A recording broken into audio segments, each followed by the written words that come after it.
I wanted to lead by example. I wanted people to see that if I could do it, they could do it too. And I wanted to kind of carve out that pathway for them. I went from dancing to then doing endurance sports. And then that's when I started delving more and more in the world of hiking and outdoor sports, and until eventually I climbed the highest mountain in the world.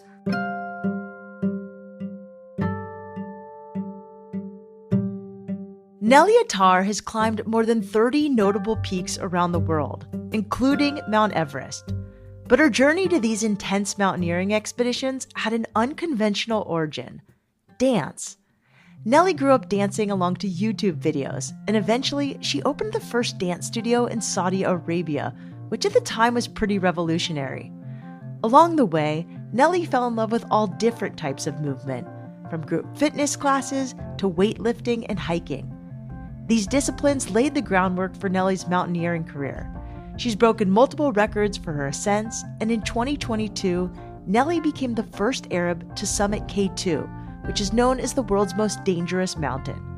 I'm Shelby Stanger, and this is Wild Ideas Worth Living, an REI Co-op Studios production presented by Capital One and the REI Co-op MasterCard. Nelly Attar, welcome to Wild Ideas Worth Living. You have truly lived a wild life, so I'm really excited to talk to you today. Where are you right now? I am tuning in from Dubai, United Arab Emirates. I think you're our first guest that's tuning in from Dubai. Amazing. Tell us a little bit about where you grew up. So I was born and raised in Saudi Arabia, in Riyadh, Saudi Arabia. And I grew up in what was once considered the least active country in the world. I was always brought up in a desert environment. We had sports in school on and off. Back then, Saudi was quite conservative, especially when it came to women and girls doing outdoor activities. Just to give you some context, everything was segregated. Schools were segregated. Restaurants were segregated. In terms of entertainment activities, we didn't have cinemas. The malls were also segregated. And so sports wasn't really part of our daily living. It was, something that would happen every now and then.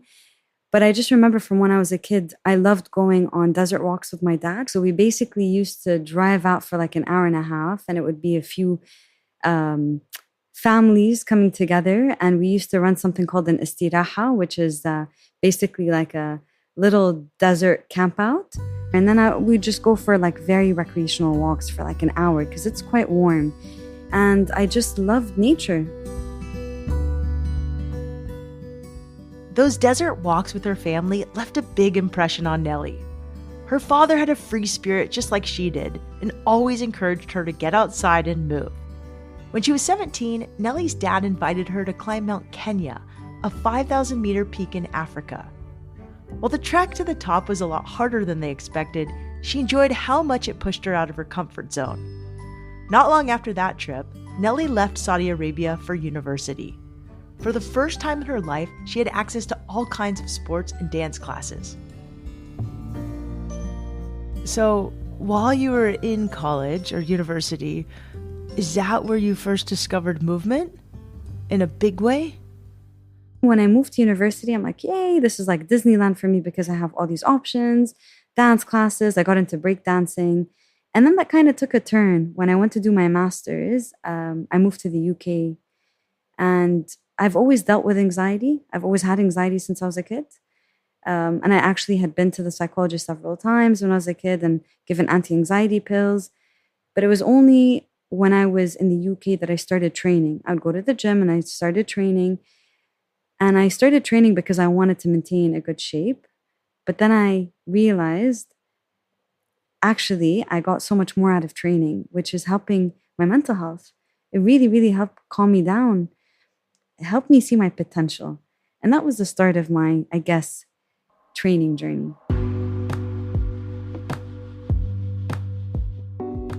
Nelly loved movement in all its forms.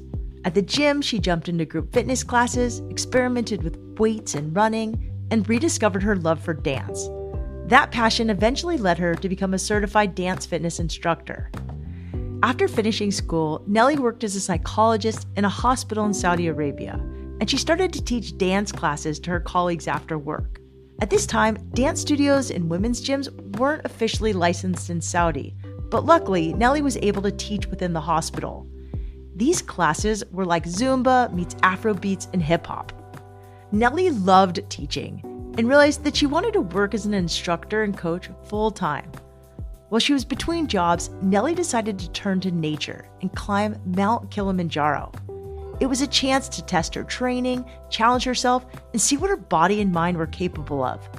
That climb would mark the start of her mountaineering journey. Will you tell me first how you got to Kilimanjaro?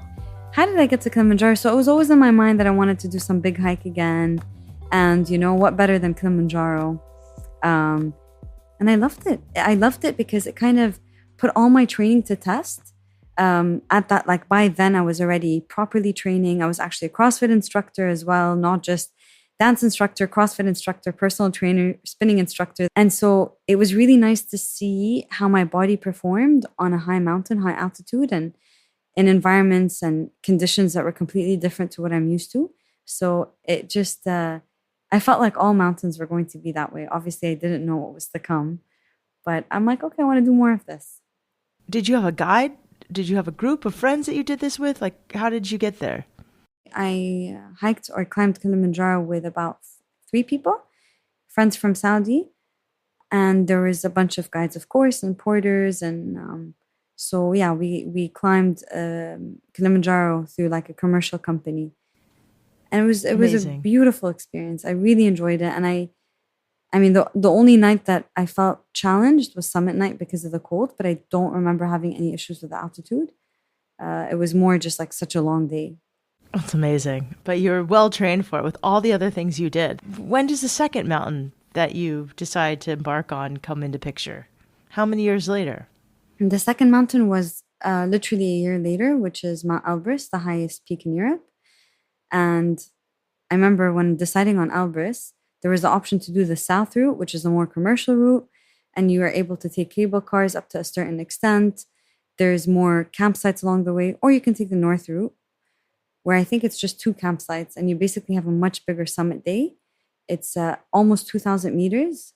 I'm like, oh, it seems more challenging, so I'm going to do that. And of course you did. Of course I did. I don't think I was prepared, but that taught me that I have a lot of mental strength, because although physically I was not ready for it, giving up was not an option. I just kept going and going and going and going. And yeah, I came back. And after I forgot the pain and the misery of that night, I'm like, I want to do more of this. And I don't think I was in great shape for Elbrus.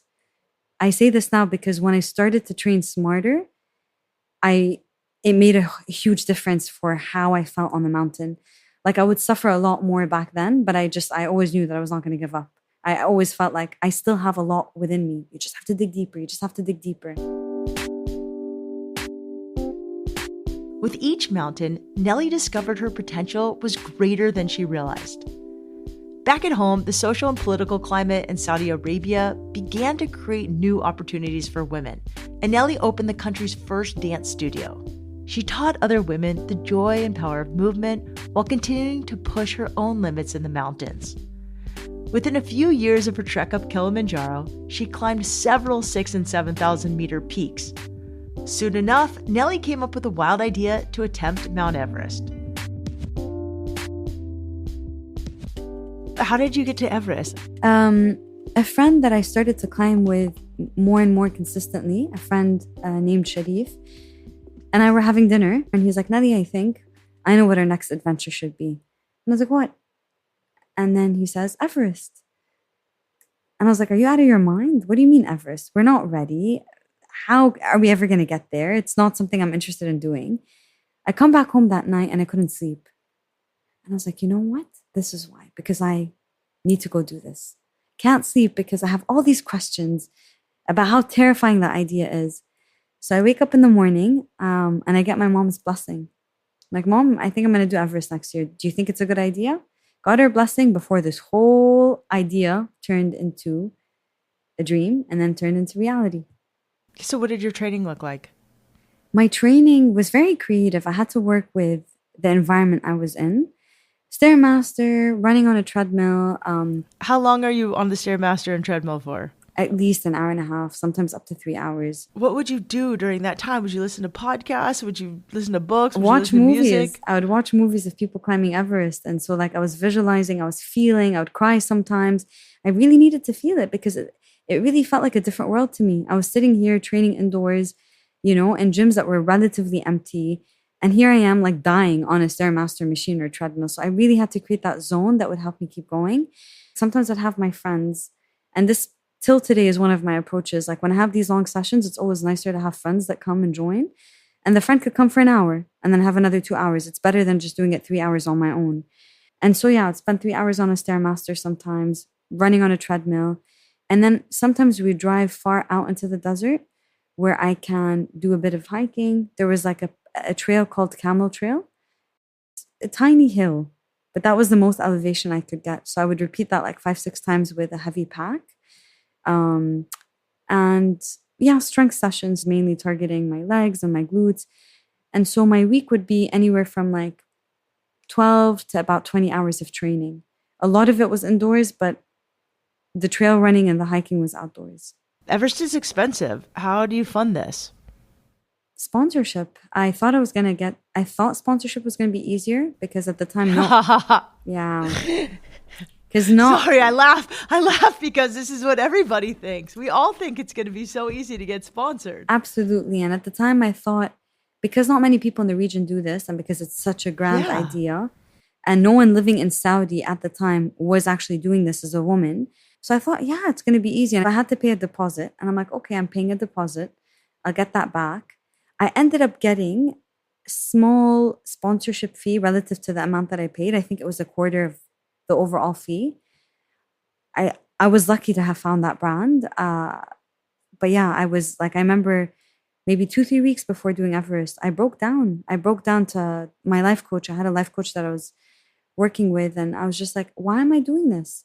Why? Why am I here? Like, I have to spend so much money on a climb, one climb, and I don't even know if I'm going to make it to this climb. Is it even worth it? Who am I proving something to? What do I have to prove for people? Why am I doing this? So I had an existential crisis. I still remember that day. I was sitting and crying at Move, and I locked myself in a room so no one can see me. And I didn't want my parents to know this because my parents were questioning why I was going for the same reason. They're like, Nelly, you're putting so much money into this. And like the risks are high. And the closer I got to Everest, my family started to get really worried. They said yes initially because I think it was still so far-fetched. It was a year away. But the closer I got, I feel like everyone started to get worried. And then I didn't lock in the money and I had to pay the rest on my own. So what was it like to climb Everest? How was the experience? It was an incredible journey. It really was a life-changing journey. Not because of the summit, not because it's Everest, but because I got to have this big purpose that year. I had to work through so many challenges, living in Saudi at the time. And it became like a community mission because so many people came on board to help me train. So it also helped other women get active. I really felt like I was taking all these women with me from Saudi to the top of the world. And then that was the first time that I really tested my potential. I truly tested myself in environments that were very foreign to me. And I felt like I grew up in Saudi in a bubble. It was very sheltered. It was very safe, especially for women because we couldn't drive. We didn't really have autonomy in our daily lives. And so doing that for me meant so much more than just the climb. Do you have a day on Everest that you remember that you'll never forget? Like whether it's a visual thing or a really scary moment or just something that really struck out about that trip? I kind of danced my way through Everest. And I used to, like when I was on Everest, I was so afraid. I was so worried. But my approach to it was make every day count. Have a good time. So I would always go around, connect with people. I was everywhere. I was dancing. I was playing cards. I was journaling, watch movies. Like I didn't just want to think of that one objective and fixate on that. As we're building towards that objective, make every day count. And that's why it was such a meaningful journey. So are you having dance-offs with like the other climbers and the Sherpas, or are you just filming yourself dancing to like do it back home? No. I was having someone film me dance so that I would share it with people back home and we share it on the page. But then also I was dancing with Sherpas. Like anytime there was an opportunity for for like a group dance, of course, I was the one that stirs everything. And, I was dancing everywhere, actually. Sometimes I made a fool out of myself, but I was dancing everywhere. I love it. I love it. I love it. What did it look like at the top? Of Everest, I don't remember. I actually don't remember. The summit day was so overwhelming for me. It was one of the busiest days on Everest. I think it was the second or the third deadliest season on Everest. 16 people had died. It was, that year where the picture came out of the big queue. We climbed the second day, but we still had a massive queue. And it was mainly because the weather window narrowed in and all climbers had to go up on the same 2 days. And just going up the second day, we saw so many people that had died the day before. And I was absolutely petrified, absolutely petrified. And I was just thinking, all these people are here for the same reason. No one thought they're going to die. And I really felt like I wanted to turn around because it's a very hostile environment. I don't know what's going to happen. Yeah, it was all fun and games up until this point, but is it still fun and games? Like, what do? I really was puzzled. And if anything, that gave me more drive to just move faster and get the day over with or the night over with. When we got to the summit, we had a really big group, and obviously we were not waiting for each other, but I was just waiting for some of the girls to arrive because we're a group of 4 Arab women. But when I got to the top, I actually don't remember what the top looks like. I don't. I just remember thinking, I'm terrified. I'm happy I made it. I'm relieved, but this is just halfway. We have to go back down. Many mountaineers say that descending a mountain can be just as challenging as climbing it. Nelly and her group made it down safely, but the intensity of the experience was overwhelming. Everest tested Nelly's courage, focus, and resilience, and it left her wondering how she could challenge herself further.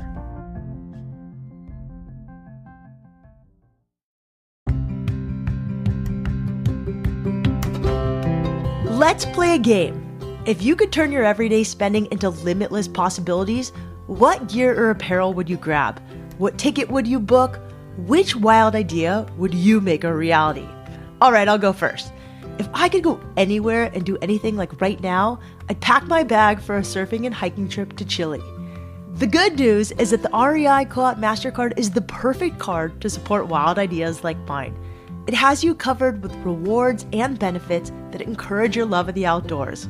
This card is exclusively for REI Co-op members, taking your membership even further with card rewards on every single purchase, whether you're shopping at REI or anywhere else. And you can redeem your card rewards as you earn them, so you can finally grab those new hiking boots you've been eyeing, stock up on snacks, and keep more cash in your pocket. Head over to rei.com/MasterCard-podcast to see if you're pre-approved today. That's rei.com/MasterCard-podcast. Terms apply.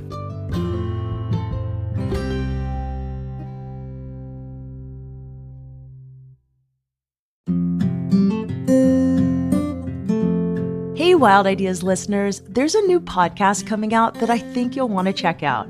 It's called Our Common Nature from WNYC. On the show, Yo-Yo Ma and Anna Gonzalez travel across the country, from a sunrise ceremony with the Wabanaki in Maine to the Smoky Mountains, where Cherokee leaders are restoring the name Kuwohi, to the Yukon River, where Alaska Native communities fight to save salmon. Through music and story, they show how culture connects us to nature. Listen to Our Common Nature wherever you get your podcasts.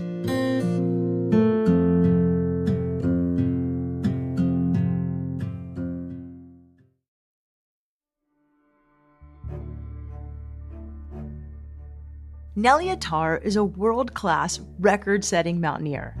Her first ascent took place on Mount Kenya with her father, where she fell in love with pushing her limits. Nelly went on to summit Kilimanjaro, Elbrus, and Aconcagua. In 2019, she summited Mount Everest and earned recognition across the Middle East. But just as her career was taking off, Nelly experienced a loss that changed everything. After Everest 2019, I was literally on top of the world. And my dad was so proud. My dad was so, so proud. His little girl that he used to take to the desert for desert walks has, climbed the highest mountain in the world. That was 2019. In 2020, I lost my dad to COVID, and my entire world changed. COVID affected my business, COVID affected all of our lives. And I thought that was the hardest thing that I would have to endure that year with all these changes. And then I lose my dad, and it shifted my world entirely. Um, and I just needed to be with myself and come back to myself and just take care of myself. And I decided to close my dance studio, which was a very, very hard decision. I didn't want to ride out COVID. I actually just felt like my heart wasn't there anymore. I wanted to leave. I wanted to leave Saudi as well and see what other opportunities lie out there. And I was like, you know what? Life has changed. If I'm not going to jump on this opportunity now, then I don't know when. So I just decided to close the dance studio. That's when I started to come to the UAE a lot, just to explore what I can do with sports here.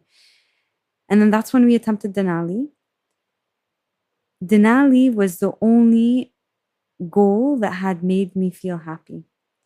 Nothing made me feel happy. I lost so much weight. I lost about 10 kilograms because I couldn't eat. I just kept training, and I kept training for nothing really. And then I remember when my friend suggested, let's do Denali. That was the first time I had a smile on my face. And then I went and cried because I'm like, I can't believe I smiled. I feel guilty for smiling so soon. But then that gave me purpose, and I started to train, and like it was cathartic. It was really like a release for me. And although we didn't summit Denali, I dreamt of my dad every single day on Denali. And it was very soulful for me. I didn't care about the summit. I cared that it helped me get out of this really dark hole while also still making me feel so connected to my dad. And it was after Denali that I thought of K2. And it was the year mark of my dad passing away, November 2, 2021. I was sitting in Egypt for a project. I was there, a work project. And I was just sitting in the coffee shop, and I'm like, I'm going to do K2. I want to do something big, something that scares me, something of a completely different scale, something that will have me training in a way that I've never trained, because training is cathartic for me. And I want to climb through life again, because I felt like that was the darkest year of my life. And I wanted to do something that honors my dad. And so K2 came into mind, and that's where the journey of K2 started. And maybe you could just describe a little bit the difference between K2 and Everest for people who don't know. So Everest, highest peak in the world, sits at 8,848 meters. K2 is 8,611 meters above sea level. So there's like a 200-meter difference. But K2 is a lot more dangerous because of the terrain, because of when it's a lot more exposed, it's a lot less commercialized. There's a lot more hazards with weather, and a lot more environmental hazards like rockfall, avalanches. And with all these factors combined, it just makes K2 a lot more dangerous. And then it's also a lot more difficult to climb because it's mixed climbing. It's ice, rock, snow, constant change between these three elements. Everest is like a snow slope that you're moving up.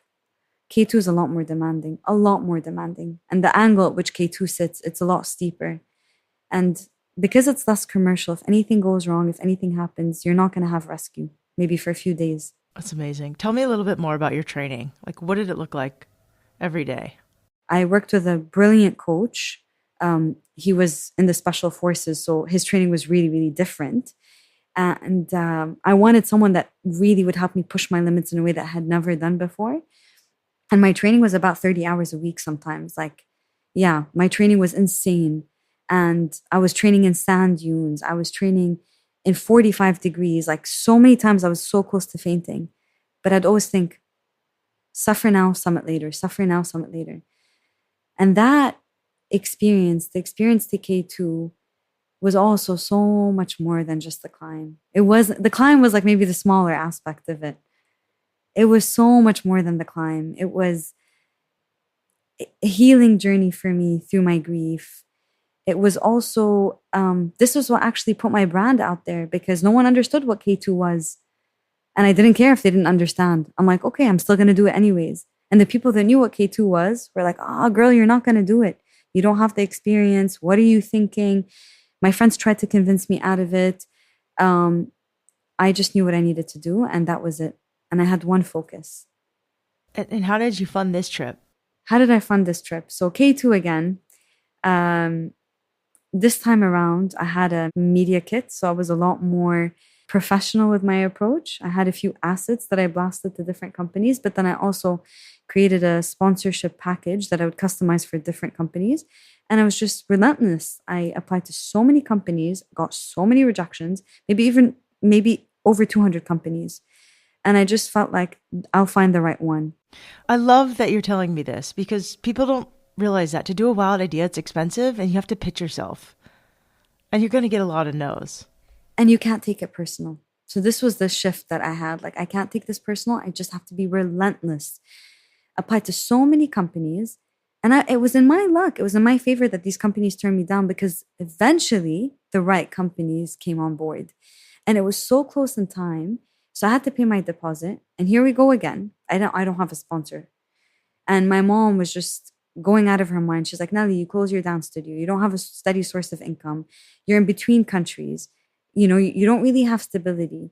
Do you really want to invest your savings on this climb? Like, what are you doing? What are you doing?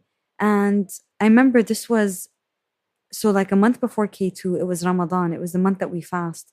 So I already had other challenges of fasting all day and then having to train at midnight and night. And I still had to put in those hours because this was the peak training for me. I couldn't cut back on the hours. And here I was training at like 2 a.m. Because I was fasting in the day. So like we fast from sunrise to sunset. And so I already had that. And then I had the issue of like not finding sponsors. And like in a month I had K2. But I kept saying, trust the process, trust the process. After months of relentless training and countless setbacks, Nelly finally secured the funding and she set out for Pakistan in June of 2022. The trek into K2's base camp was challenging, and she had to wait there for a week for a weather window to open up. Then, on July 22nd, Nelly became the first Arab to summit K2. Tell me a little bit about K2. What was it like? K2, it was a lot more. So the hike to K2 base camp alone is a lot more rugged and challenging than hiking up to Everest base camp. It's longer in distance. The terrain is a lot more rugged, unforgiving. And then almost all of us got sick. The water was contaminated or the food was contaminated. So it just felt more hostile and harder than getting to Everest base camp. I remember when I got to K2 base camp, I passed out because I felt really sick. I just had a stomach bug. So as soon as I got there, I had to take antibiotics. And then, yeah, being on K2, we don't spend as much time as we do on Everest because the risks are so much higher. So we only acclimatize by just doing 2 rotations, 1 rotation up and then the summit rotation. So the first rotation up, it was hard. It was really, really hard, like really steep climbing. You're terrified, constantly terrified because there's rock fall either from people kicking rocks down or from like just snow melting and a rock, like flying from 1,000 meters above you, which can kill you. So I was really scared on a different level. I think I was more experienced now. I think I was more aware of the risks, but also the risks were a lot higher. There's a 25% chance of you not coming back from K2 versus Everest, which is 10% chance. So I was terrified, but then also I just kept thinking I had been through the hardest thing in my life. I had been through grief. And if I'm here today and if I can go through grief, I can go through anything. And it would just like, we moved in crazy like conditions at times where the visibility was just like less than a meter. At one point, I remember I was rappelling and the rope broke off and I could die that way. But then immediately, I don't know how I had such a fast reaction time and I grabbed the ropes right next to me. And then I kept thinking, Allah's with me. Everything is okay. And that's what kept me going. That's crazy. What was the best part about K2? Getting to the summit. Very different experience than Everest, I think. So this time you saw it. This time I saw it, and the build up to get to the summit was really, really challenging. I think it was a lot less fun than Everest. But then the summit was incredible. The summit was incredible because actually there were another 4 Arabs attempting K2 the same season, and I didn't know. I mean, everyone just kind of like ended up announcing it a month before K2, which was wonderful because it felt like there was a piece of home with me. But then also, who knew who was going to make it to the top first? And I kept reminding myself the most important thing is safety. And then making it to the summit, that's like an icing on the cake. And then if I get to make history, that's just like, wow. But that is beyond my control and I'm not even going to think of that. And I remember like consciously telling myself over and over again because I don't want my mind to go there. And so the way things worked out were just insane because all the teams moved before us when the weather started to clear and we were the last team to move. So I'm like, okay, forget making history, but that's okay as long as I'm safe. And so we move up and the days were hard, but the climbs were incredible. Like every day that was hard just felt really meaningful. And then all the teams got stuck. They got delayed at Camp 3 because the ropes weren't fixed. And so we caught up to everyone on Camp 3. And then it was our team that fixed the lines. And so on summit day, it was our team that was planning everything for everyone. All the teams had moved before us. We wanted the traffic to kind of go ahead of us. And I just felt really good on summit day. I was in game mode. I've never felt like this. I was in a state of flow that I lost my Sherpa and guide for an hour and a half. I just moved really fast. I really didn't realize that there was no one behind me. There was basically a star that I thought was lights. I thought it was someone's head torch. So I kept thinking, oh, that's my next target. That's my next target. But I couldn't reach that target. And I took over everyone. And then my guide was like, we're on the summit ridge. I'm like, what's this? He's like, that's a star. I'm like, oh my God. Maybe that was my dad. Maybe that was my guiding light. And we get to the summit. I drop my bag and I cry for 20 minutes. I couldn't stop crying. Because we're the first people up there. I couldn't stop crying. This was much bigger than me making it to K2. It was everything. It was my dad climbing with me. I literally felt like my dad was with me. It was not just for my family. It was for my country. It was for the Arab region. It's for Arab women. So it was just like one of the best moments of my life.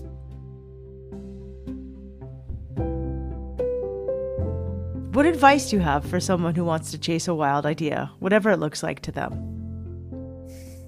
Good question. It's going to be a hard journey.